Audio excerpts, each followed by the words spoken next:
2023년 마지막 설교는 바로 본문으로 시작하겠습니다.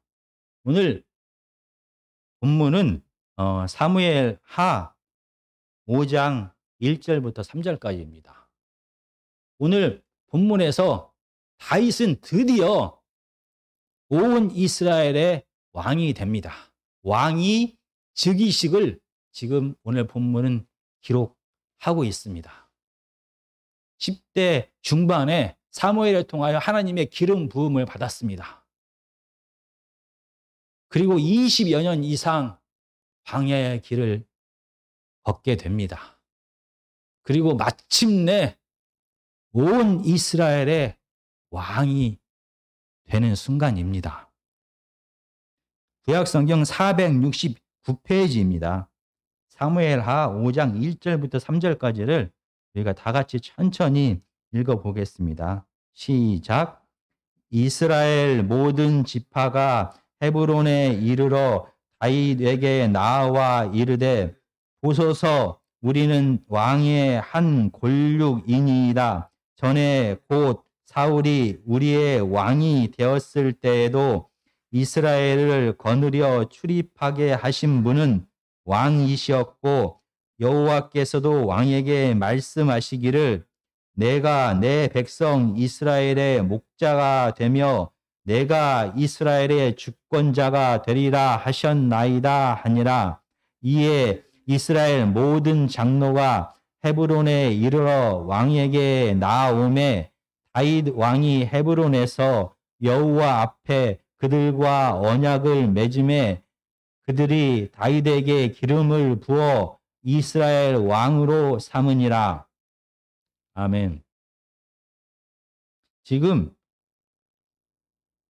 왕이 즉위식을 너무나 담담하게 사무엘 하는 기록합니다. 근데 같은 사건을 역대기 상 12장 38절에서 40절은 조금 더 자세하게 기록합니다. 제가 읽어보겠습니다.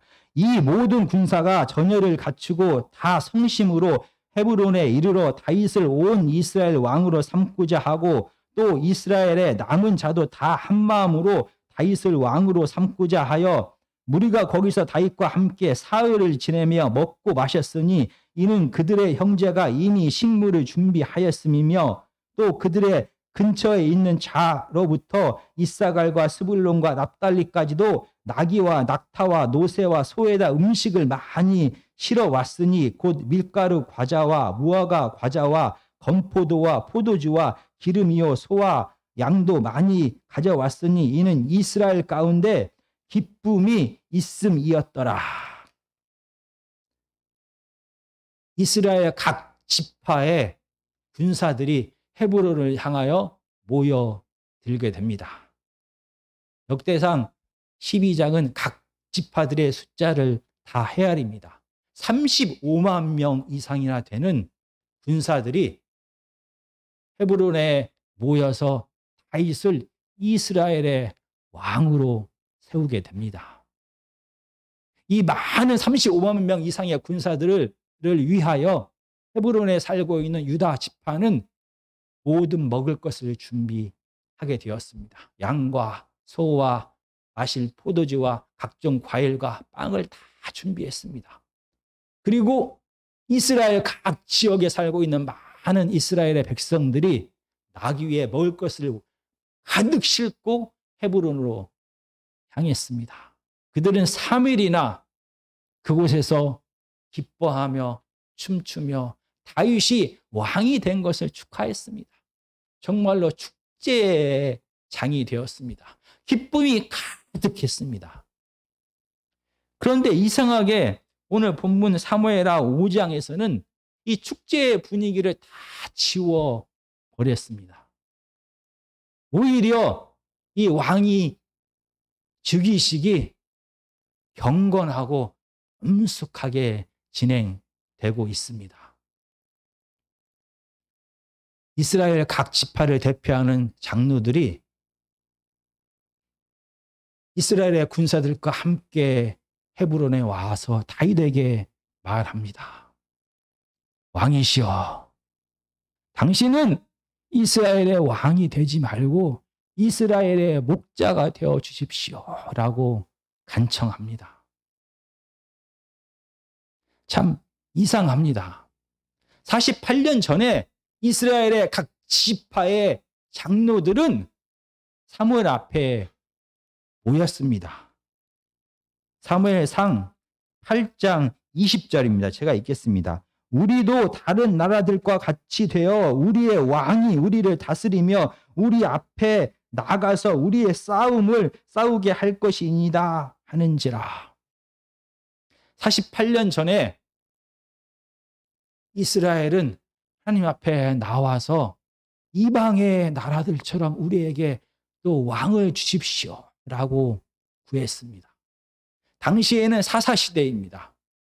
그래서 이스라엘 각 지파들은 하나님께서 이스라엘 각 지파에게 주신 그들의 영토에서 모여서 살게 되었습니다.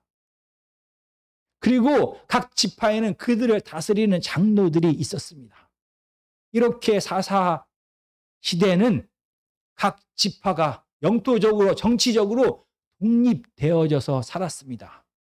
중앙 집권적인 왕조가 아닌 바로 부족 연합체의 모습으로 그들은 살았습니다. 대신에 이방 나라가 쳐들어올 경우에는 사사를 세워서 함께 힘을 합쳐서 싸우게 되었습니다. 그러나 이스라엘 옆에 있는 이방 나라들은 이미 왕정을 시작했습니다. 필요할 때만 군사를 모집하는 것이 아니라 항상 훈련된 상비군을 가지고 있었습니다. 그래서 이스라엘 장로들도 사무엘상 8절에서 하나님 앞에 우리들도 더 강한 군사력을 가질 수 있는 왕정으로 바꾸어 주십시오. 우리에게도 왕을 허락해 주십시오 라고 말했습니다. 이런 장로들의 이스라엘의 왕을 구함에 대하여 하나님은 사무엘상 8장 11절부터 17절까지 왕정의 문제점을 이야기했습니다. 8장 11절부터 제가 읽겠습니다. 이르되 너희를 다스릴 왕의 제도는 이러하니라. 그가 너희 아들들을 데려다가 그의 병거와 말을 어거하게 하리니 그들이 그 병거 앞에 달릴 것이며 그가 또 너희의 아들들을 천부장과 50부장을 삼을 것이며 자기 밭을 갈게 하고 자기 추수를 하게 할 것이며 자기 무기와 병거의 장비도 만들게 할 것이며 그가 또 너희의 딸들을 데려다가 향료 만드는 자와 요리하는 자와 떡 굽는 자로 삼을 것이며 그가 또 너희의 밭과 포도원과 감람원에서 제일 좋은 것을 가져다가 자기의 신하들에게 줄 것이며 그가 또 너희의 곡식과 포도원 소산의 11조를 거두어 자기의 관리와 신하에게 줄 것이며 그가 또 너희의 노비와 가장 아름다운 소년과 나귀들을 끌어다가 자기 일을 시킬 것이며 너희의 양떼의 10분의 1을 거두어 가리니 너희가 그의 종이 될 것이라. 이 왕정의 문제점을 이 사무엘상 8장은 두 단어로 설명합니다. 빼앗다, 섬기게 하다. 왕은 백성들로부터 가장 좋은 것을 가져다가 빼앗아 왕과 그의 가족과 그의 신하들을 위하여 사용할 것이다 라는 것입니다. 왕과 왕정을 유지하기 위하여 백성들의 재물과 백성들을 사용할 것이고 그들은 섬김을 받게 될 것이다. 그 결과 이스라엘 백성들은 노예가 될 것이다 라고 경고했습니다. 그럼에도 불구하고 이스라엘 백성들은 우리에게 이방 나라와 같은 왕을 주십시오 라고 하나님 앞에 조르고 또 졸랐던 48년 전입니다. 그런데 오늘 본문에서 그들은 하나님 앞에 나오고 다윗 왕에게 나와서 왕이여 당신은 왕이 되지 말고 이스라엘의 목자가 되어 주십시오라고 말합니다. 왜 그들은 갑자기 그토록 원하던 왕이 아닌 목자를 원하는 것입니까? 이스라엘 백성들은 지난 40년간 사울 왕 밑에서 살았습니다. 처음에는 이스라엘 백성들이 원하는 대로 사울 왕은 모든 전쟁에 나가서 승리했습니다. 그 결과 이방의 약탈자들의 손에서 사울 왕은 이스라엘 백성들을 구원했습니다. 그런데 힘을 가지게 된 이 사울 왕은 점점 변하게 됩니다. 특히 다윗을 시기하고 질투하게 되자 사울 왕은 그가 가진 모든 권력을 다윗을 죽이는데 사용합니다. 블레셋 군대가 쳐들어왔어도 이를 무시하고 다윗을 잡는 데 모든 힘을 쏟게 됩니다. 블레셋과 전쟁하고 지쳐서 돌아왔는데도 쉬지 못하고 유다 광야에 숨어있는 다윗을 찾아 헤매야 했던 군인들입니다. 이스라엘의 군사력은 점점 추락하게 됩니다. 그 결과 블레셋을 비롯한 이방인들의 위협과 약탈로 인하여 이스라엘 백성들은 가난과 두려움과 불안 가운데서 살게 됩니다.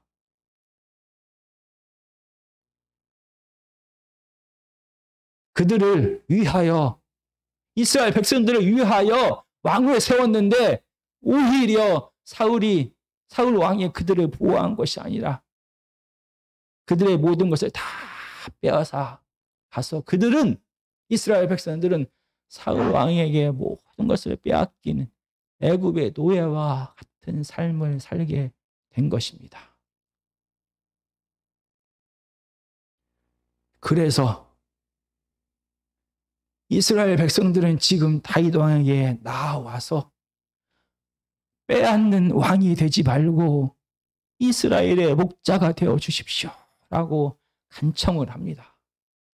이 목자의 의미는 이 이스라엘 백성들이 사용한 이 두 단어를 자세하게 살펴보면 이해할 수가 있습니다. 이 이스라엘 백성들은 다윗 왕에게 나와 이렇게 말합니다. 우리는 당신의 골육입니다 라고 말합니다. 이 골육은 뼈 그리고 살입니다. 우리는 바로 당신 다윗의 뼈요 바로 당신 다윗의 살입니다 라고 고백을 하게 됩니다. 우리는 이 고백을 창세기에서 처음 듣게 됩니다. 창세기 2장 21절과 23절을 제가 읽겠습니다. 여호와 하나님이 아담을 깊이 잠들게 하시니 잠들매 그가 그 갈빗대 하나를 취하고 살로 대신 채우시고 여호와 하나님이 다윗에게서 취하신 그 갈빗대로 여자를 만드시고 그를 아담에게로 이끌어 오시니 아담이 이르되 이는 내 뼈 중에 뼈요 살 중에 살이라. 바로 아담이 하와를 내 뼈 중에 뼈요 살 중에 살이다 라고 고백을 합니다. 바로 내 골육이다 라고 고백을 합니다. 이는 너와 나는 둘이 아닌 한 몸이다 라는 뜻입니다. 이는 우리는 가족이다 라는 뜻이 됩니다. 이스라엘 백성들은 다윗 왕에게 우리는 다윗 왕의 가족입니다. 다윗 왕과 뗄래야 뗄 수 없는 한 몸입니다 라고 고백을 합니다. 그리고 두 번째 이스라엘 백성들이 사용한 단어는 5장 2절에 보면 거느려 출입하다라는 단어를 사용합니다. 다윗이 거느려 출입했다. 이 단어는 이끌다라는 그런 뜻을 갖고 있습니다. 이 단어가 사용된 중요한 사용 예는 하나님께서 모세를 통하여 애굽의 노예 생활하는 이스라엘 백성들을 이끌었다. 구원했다. 그 결과 그들을 해방시키고 회복시켰다라는 의미를 갖고 있습니다. 지금 이스라엘 백성들은 다윗 왕에게 나와 말합니다. 다윗 왕이시여, 우리를 노예처럼, 우리를 남처럼 여기지 말아 주십시오. 우리는 당신의 가족입니다. 당신과 한 몸입니다. 그래서 가족이 고통과 괴로움과 아픔과 질병 가운데 살아갈 때 구원하여 끝까지 돌보고 섬기고 보호하는 것처럼 우리를 보호해 주십시오. 우리를 남처럼 여기지 말고 당신의 가족처럼 사랑하고 돌보는 목자가 되어 주십시오. 라고 간청하고 있는 것입니다. 그런데 정말 다윗에게 이런 간청, 그가 왕이 되는데 빼앗는 왕이 되지 말고 우리를 가족처럼 사랑하고 돌보고 나누고 용서하고 이해하는 목자가 되어 주십시오. 라는 말이 가능합니까? 어떻게 자기 자신이 아닌데, 어떻게 자기 가족이 아닌데, 어떻게 자기 지파가 아닌데 이 북쪽에 있는 이스라엘의 모든 지파들을 자기 자신처럼, 자기 가족처럼, 자기 지파처럼 사랑하고 섬기고 나누면서 살아가는 목자가 될 수 있는 것입니까? 정말 이스라엘 백성들은, 북이스라엘 백성들은 다윗 왕이 사울 왕을 피하여 유대 광야의 도망자 생활을 6, 7년 동안 하는 동안에 그들은 사울 왕이 무서워서 다윗을 못 본 채 했습니다. 무시했습니다. 어떤 사람들은 다윗을 사울 왕에게 고발하기까지 했습니다. 사울 왕이 죽은 다음에도 이 북쪽에 있는 이스라엘 지파들은 다윗을 왕으로 삼지 아니하고 5년 6개월 동안이나 다시 사사 시대처럼 부족 연합체로 남아 있었습니다. 그리고 나서 2년 최후의 2년 동안에는 사울의 아들인 이스보셋을 북이스라엘의 왕으로 삼았습니다. 그래서 실질적으로 남쪽에 있는 다윗의 군사와 북쪽에 있는 이스라엘 군대는 원수처럼 전쟁을 계속 하게 되었습니다.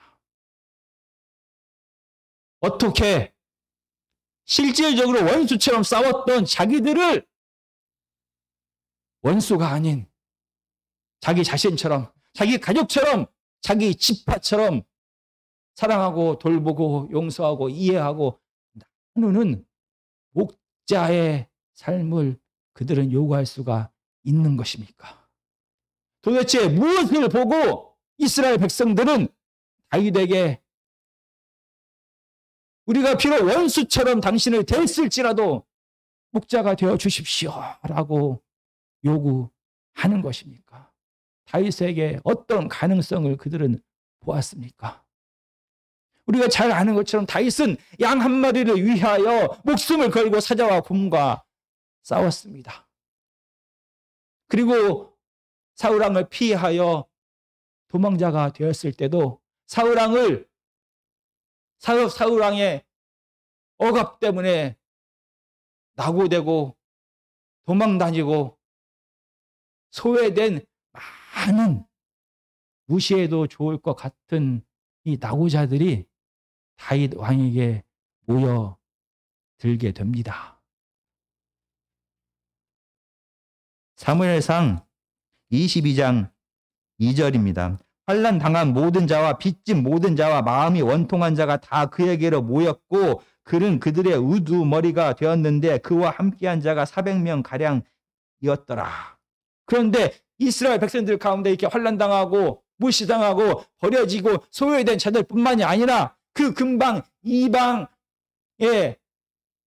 사람들 가운데서도 그들 나라의 왕의 억압을 피해서 도망나오고 낙오되고 소외되고 억압받은 자들이 다윗의 공동체에 모여들게 되었습니다. 약 600여 명, 아마 가족까지 합치면 200여 명의 이 낙오자들이 다윗에게 피난처가 되어 달라고 모여들게 됩니다. 다윗은 이 도망자 생활을 하는 동안 자기와 자기 가족을 책임지는 것도 버거운데 자기에게 목자로 부모처럼 돌봐달라라고 모여든 이 연약하고 소외된 공동체를 버리지 못했습니다. 그들을 마치 가족처럼 끝까지 보살피고 그들을 위하여 싸우고 모든 것을 똑같이 가족처럼 나누면서 살았습니다. 더 이상 유대 땅에서 사울 왕을 피해 살 수가 없어서 블레셋 시글락으로 망명을 갑니다. 망명을 가서도 이 다윗은 자기를 무시하고 자기를 못 본 채 한 이스라엘 백성들을 미워한 것이 아니라 이스라엘의 적들과 싸웠습니다. 이스라엘을 위하여 이스라엘을 괴롭히는 적들과 망명자 생활을 하면서도 싸웁니다. 그리고 목숨을 걸고 싸워 이겨 얻은 전리품을 이 가난하고 불쌍한 이스라엘 백성들에게 나누어 줍니다. 심지어 다윗은 자기를 죽이려고 하는 원수 사울 왕을 죽일 기회를 하나님께서 2번이나 주셨습니다. 그래도 하나님의 왕되심을 인정하고 하나님의 기름 부음을 받은 사울 왕을 존중하여 그를 살려 두었습니다. 헤브론에 정착한 다음에 점점 다윗의 군대는 힘이 강하여 지게 됩니다. 그럼에도 불구하고 이 강한 힘으로 북쪽 이스라엘을 먼저 쳐들어가서 그들을 제압하지 않았습니다. 한 생명을 자기 목숨처럼 소중히 여기는 자가 다윗입니다. 자기 가족도 아니고 자기 민족도 아닌 이방인들까지도 자기 가족처럼 소중히 여기고 끝까지 포기하지 않는 자가 다윗입니다. 원수를 미워하는 것이 아니라 원수를 용서하고 끝까지 포용하는 자가 다윗입니다. 자기의 품 안에 있는 모든 공동체를 자기 가족처럼 차별하지 아니하고 끝까지 공평하게 사랑하고 나누는 자가 다윗입니다.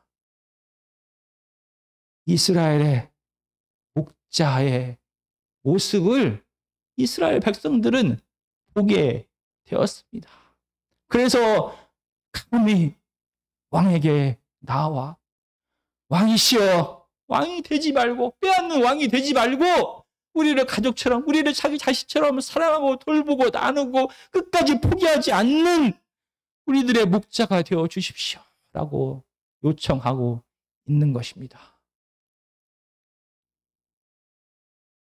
그럼에도 불구하고 이스라엘 백성들은 두려웠습니다. 확신할 수가 없었습니다. 왜냐하면 사울 왕도 처음에는 겸손하고 사랑이 넘치고 양보하고 온유한 하고 신중한 왕이었습니다. 그러나 그가 힘을 갖게 되자, 그가 이스라엘의 왕으로서 모든 것을 다 자기 마음대로 할 수 있게 되자 그는 점점 변하고 마치 권력에 굶주린 자처럼 더 큰 힘을 얻기 위하여 이스라엘 백성들에게 강요하고 그들의 것을 빼앗고 자기 자신을 교만하게 높이고 이스라엘 백성들을 짓밟고 그가 얻은 모든 힘을 자기와 자기 가족과 자기 편을 위하여만 사용하는 정말 독재자 왕이 되었던 것입니다. 다윗이 비록 도망자 생활을 할 때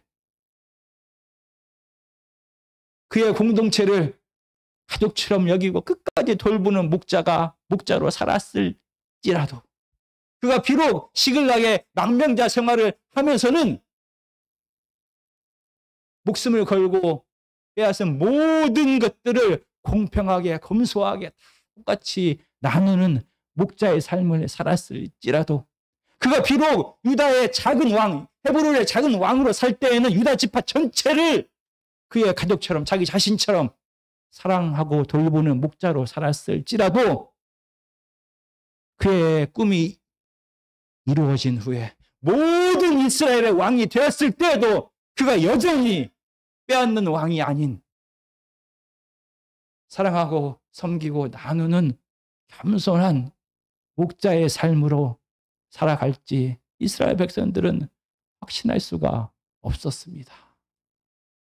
힘을 가진 자는 변하기 때문입니다. 힘을 가진 자는 자기와 자기 가족들만을 위하여 살고, 힘을 가진 자는 자기가 힘을 다른 사람을 억누르고 억압하는데 사용하기 때문에 이스라엘 백성들은 확신할 수가 없었습니다.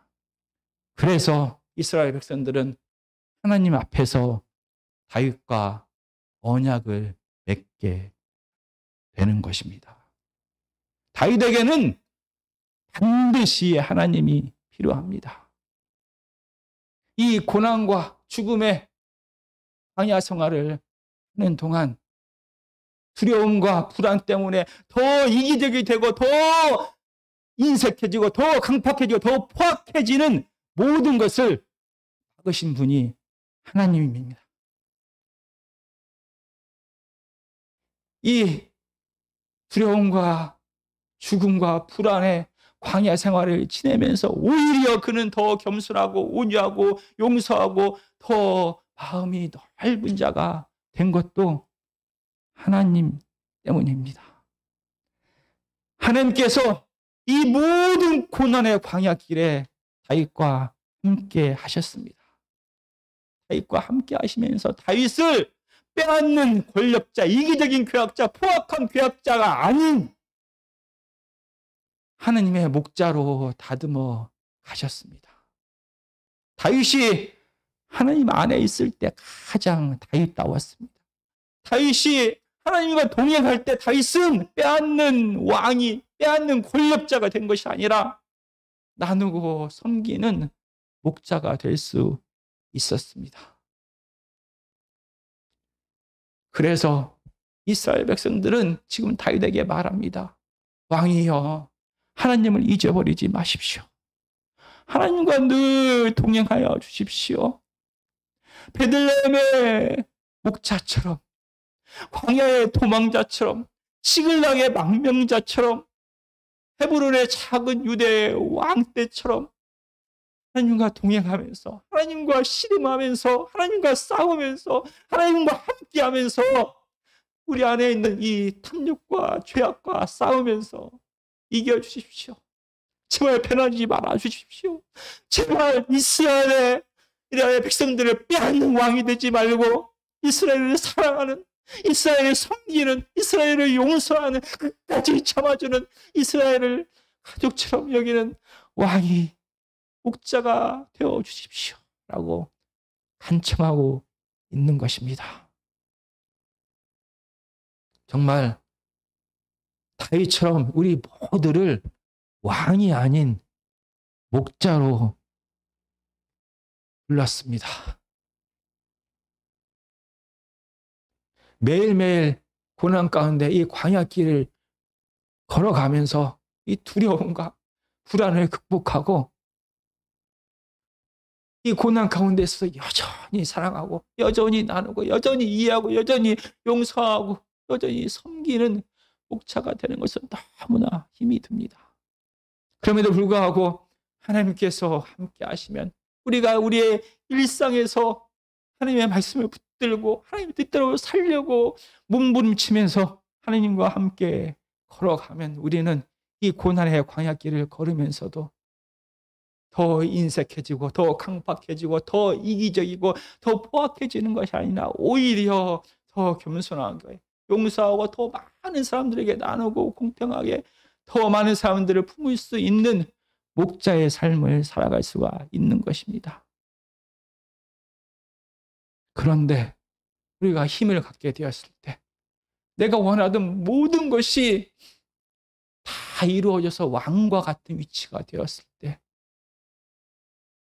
내가 가진 힘과 능력과 지혜와 지식과 명예와 건강과 물질을 나와 내 가족만을 위하여 살고, 내가 가진 힘으로 다른 사람을 억압하고 누르는 것이 아닌 그들을 오히려 섬기며 나누면서 살아가는 것은 정말로 불가능합니다. 그래서 미리 왕이 될 자들에게 하나님께서는 말씀을 주셨습니다. 신명기 17장입니다. 신명기 17장 18절에서 20절까지입니다. 그가 왕위에 오르거든 이 율법서의 등사본을 레위 사람 제사장 앞에서 책에 기록하여 평생 자기 옆에 두고 읽어 그의 하나님 여호와 경외하기를 배우며 이 율법의 모든 말과 그 규례를 지켜 행할 것이라. 그리하면 그의 마음이 그의 형제 위에 교만하지 아니하고 이 명령에서 떠나 좌로나 우로나 치우치지 아니하리니 이스라엘 중에서 그와 그의 자손이 왕위에 있는 날이 장구하리라. 사람의 힘과 능력과 의지로 힘이 주어졌을 때 빼앗는 왕이 아닌 섬기고 나누는 목자로 살아갈 수가 없습니다. 그래서 하나님께서 우리에게 말씀을 주셨습니다. 이 말씀을 머리로 아는 자가 아니라 일상에서 이 말씀을 하나님의 뜻에 옳게 순종하기 위하여 부딪히며 애쓰며 이 말씀에 순종하는 삶을 살아갈 때, 하나님과 동행할 때 정말 아무리 많은 힘이 주어지고 아무리 더 높은 지위가 주어지고 아무리 더 많은 재물이 주어지고 아무리 건강해도 아무리 명예와 모든 것을 다 할 수 있는 힘이 주어졌어도 그는 결코 변할 수가 없습니다.